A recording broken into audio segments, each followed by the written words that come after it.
Good morning, જય શ્રી કૃષ્ણ, જય માતાજી। કેમ છો બધા? મજામાં? મજામાં જ હોય ને, આપણા વ્લોગ જોતા હોય મજામાં જ હોય। તો આપણે આજ વ્લોગ ચાલુ કર્યો છે અને ટાઈમ બહુ મોડું થઈ ગયું, 9 થઈ ગયા છે। તો આપણે આજે વિડીયો એવો બનાવવાનો છે, બાળ સંમેલન જે આહિર સમાજે હતું આપણે દ્વારકા, એમાં જે છોકરી ભાગ લીધો હતો ધ્રુવિસાબેન વાટિયા, તો આપણે એની જે ત્યાં સ્ટેજ ઉપર ક્લિક બનાવી હતી ને, એ જ ક્લિક આપણે આ બ્લોગમાં સંભળાવવાના છે। તો આપણે ધ્રુવિસાબેન થઈ ગયા છે તૈયાર, તો થોડીક રાહ જોવો। અને આ વિડીયો એટલો શેર થવો જોઈએ કે બધા જણા 5-5 જણાઓને મોકલે ને, તો આ વિડીયો બહુ આગળ વધારવાનો છે આપણે।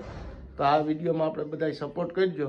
એક જણો 5 વ્યક્તિને મોકલશે ને, એ બીજો 5 વ્યક્તિને મોકલશે, એટલે આ વિડીયો આપણે શેર કરવાનો છે। તો તમે આ વ્લોગમાં બન્યા રહ્યો। ચાલો આપણે ધ્રુવિસાબેન તૈયાર થઈ ગયા છે અને આપણે એની ક્લિપ સાંભળીએ અને શાંતિથી સાંભળજો। ને મેં આગળ કીધું એ તો ભૂલતા જ નહીં, તો જ આ બધું આગળ વધશે, બરોબર? તો હાલો તમે વ્લોગમાં બન્યા રહ્યો। જય દ્વારકાધીશ। ઘણી ઇજ્જત, ઘણો સ્નેહ, ઘણી લાગણી આપી, અનેક આશીર્વાદો આપ્યા, જીવનના અદ્ભુત અનુભવો આપ્યા। મારા વક્તવ્યના શરૂઆતમાં મારા ઈષ્ટદેવ શ્રી કૃષ્ણના ચરણોમાં વંદન। અત્રે ઉપસ્થિત ભવિષ્યના ભારતના ભૂલકાઓ તેમજ મંચે સ્થિત તમામ મારા વડીલોને આહે ધ્રુવિશાના જય મુરલીધર।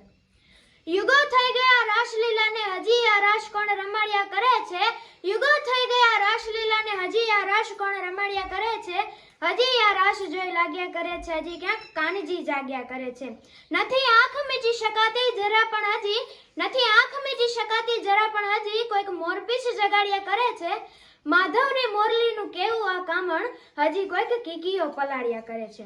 આપ સૌ વિદિત છો, ગત વર્ષે ગુજરાતભરમાંથી ગામડે ગામડે, નગરે નગરેથી અખિલ ભારતીય આહિરાણીઓના મહારાષ્ટ્રમાં અધ્યક્ષ સ્થાન શોભાવવા માટે ભગવાન શ્રી દ્વારકાધીશના ચરણોમાં કંકોત્રી રૂપે નિમંત્રણ પાઠવતી હતી। અને દ્રશ્ય જ બતાવતું હતું કે કૃષ્ણ આહિરાણીઓના હૃદયમાં આજે પણ એટલો જ અંકિત છે જેટલો વનરાવન અને વ્રજવાણીઓની ગોપીઓમાં હતો। 37,000 પારંપરિક વેશભૂષા સાથેનો આ મહારાષ્ટ્ર આપોઆપ એક વિશ્વ રેકોર્ડ હોવાથી ગિનીઝ બુક ઓફ વર્લ્ડ રેકોર્ડમાં સ્થાન પામ્યો હતો। આહિર જ્ઞાતિનો ઇતિહાસ ભગવાન શ્રી કૃષ્ણની આગેવાનીમાં ખમીર, ખાનદાન, રખાવટ, પરંપરા, ઉદારતા, શૂરવીરતા જેવા અનેક રંગોને નેકટેકની ચાસણી જેવા ચારિત્ર્યોથી ભરપૂર છે। ત્યાગ, સમર્પણ, ભાઈબંધી સાથે આશરા ધર્મ માટે ખપી જનાર ખોરડાઓ છે। આહિરોના જીવન તો શ્રેષ્ઠ છે જ, સાથે સાથે આહિરાણી સ્ત્રીઓના જીવન પણ એટલા જ ઉજ્જવળ છે। તમે રમવા આવો મહારાષ્ટ્ર રે, મારા દ્વારિકાના નાથ રે। તમે રમવા આવો મહારાષ્ટ્ર રે, મારા દ્વારિકાના નાથ રે। એક લોહી આહિરના સંદેશની સાથે સાથે આહિરાણીઓની પવિત્રતા, સતીત્વ, ગતિત્વ, શીલતા, સેવા, મધુરતા જેવા અનેક રંગોને વણી લેવાનો શુભક પ્રયત્ન થયો। ત્યારે 1 વર્ષ પછી નાના બાળકો ગોપાલ કૃષ્ણની ગાયેલી ગીતા સાથે એકત્ર આ માટે ભગવાન શ્રી કૃષ્ણ અષ્ટપટરાણીઓ સાથે પધાર્યા હતા।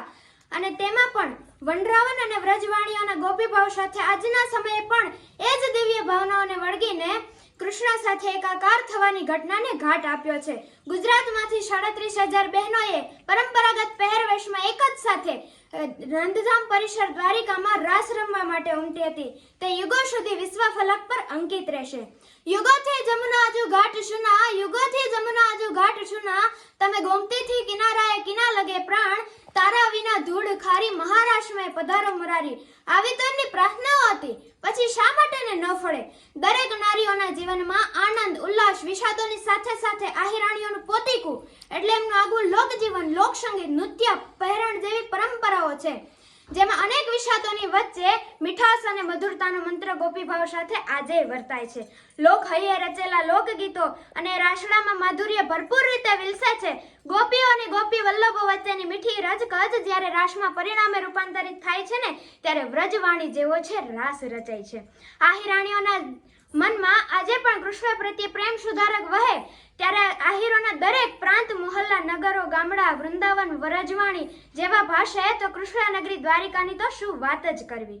હરિએ હેરી લીધા મારા પ્રાણ રે, વાલા તે વ્રજવાણી રે, હરિએ હેરી લીધા મારા પ્રાણ રે, વાલા તે વ્રજવાણી રે। હવે ધીરા પડ્યા છે ધબકાર, હું નેણ લેનો ધારી રે, હું નેણ લેનો ધારી રે। તો તો આપણે ધ્રુવી સાબીની ખૂબ સારું બોલ્યું છે, અમને તો સારું લાગ્યું છે. જો તમને સારું લાગ્યું હોય તો 5 જણામાં તો બ્લોગ આપણો શેર થવો જ જોઈએ, એમાં ફેર ન પડવો જોઈએ, બરોબર. તો હાલો આ વિડીયો આપણો એટલો વાયરલ થવો જોઈએ કે કોઈ માપ ન રહેવો જોઈએ. જેટલા આપણા સબસ્ક્રાઈબર છે, જેટલા આપણા વ્યૂઝ છે, જેટલી આપણી યુટ્યુબ ફેમિલી છે, એ બધાને શેર કરવાનો જ છે આ વિડીયો. અને આ વિડીયો એટલો શેર કરવાનો છે કે આ યુટ્યુબ આપણું ભરાઈ જવું જોઈએ. બોલો શું કરવાનું થાય તમારે? તો હાલો એ કોમેન્ટમાં કહીજો સારો લાગે તો, અને શેર કરતા તો ભૂલતા જ નહીં. હાલો તો મળ્યા.